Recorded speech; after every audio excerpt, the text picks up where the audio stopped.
Cher public, cher jury, nous voici dans ma dernière intervention, dernier passage, dernier voyage oratoire. Et comme vous le savez, on garde toujours le meilleur pour la fin.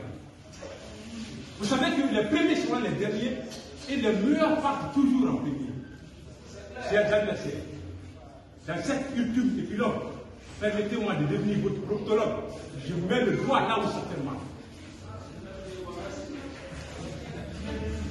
Chers tous, chers publics, comme convenu, nous continuons à défendre notre ténacité jusqu'à la moindre des jours. Sur les réseaux sociaux, la vérité disparaît dans le bruit.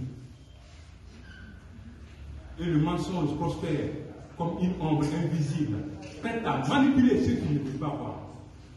D'après une étude, les fake news se propagent 6 fois plus rapidement que les vraies informations.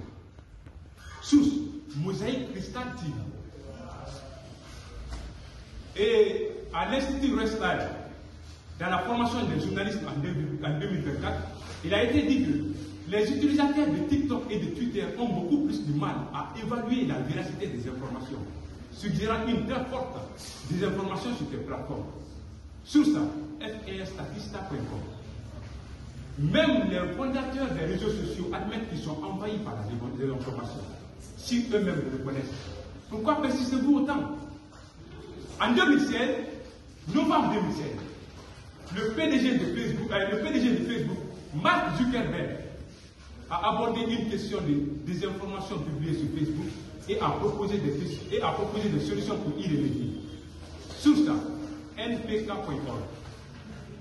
Et en 2021, lors d'une réunion au Congrès américain, le PDG de Twitter a évoqué que il a reconnu déjà que la désinformation est un grand défi, sans réponse simple. Et il a aussi évoqué des solutions, c'est-à-dire de concentrer les efforts là où le risque est beaucoup plus élevé pour avoir une réponse satisfaisante. Alors, les réseaux sociaux, miroir de notre époque, est devenu un terrain fertile où la vérité rejoint la fiction. Un terrain où l'information et la désinformation s'interlacent dans une danse virtuelle et fascinante.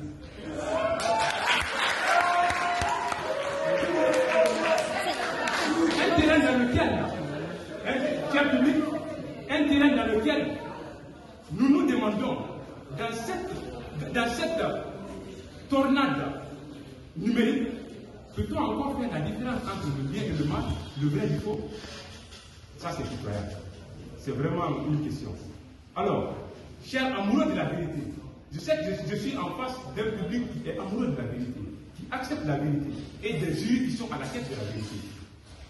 J'aimerais terminer pour dire qu'un univers dans lequel on peut accuser n'importe qui de n'importe quoi sans être jamais obligé de fournir des preuves n'est pas un modèle de la démocratie.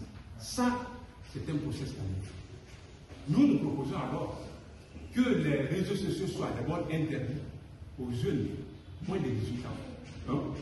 De deux, nous proposons que l'algorithme des réseaux sociaux puisse faire la différence entre le bien et le mal, la vraie information et la fausse information. Et de trois, nous proposons que les fondateurs des réseaux sociaux forment une équipe spécialisée pour informer la population des réseaux sociaux.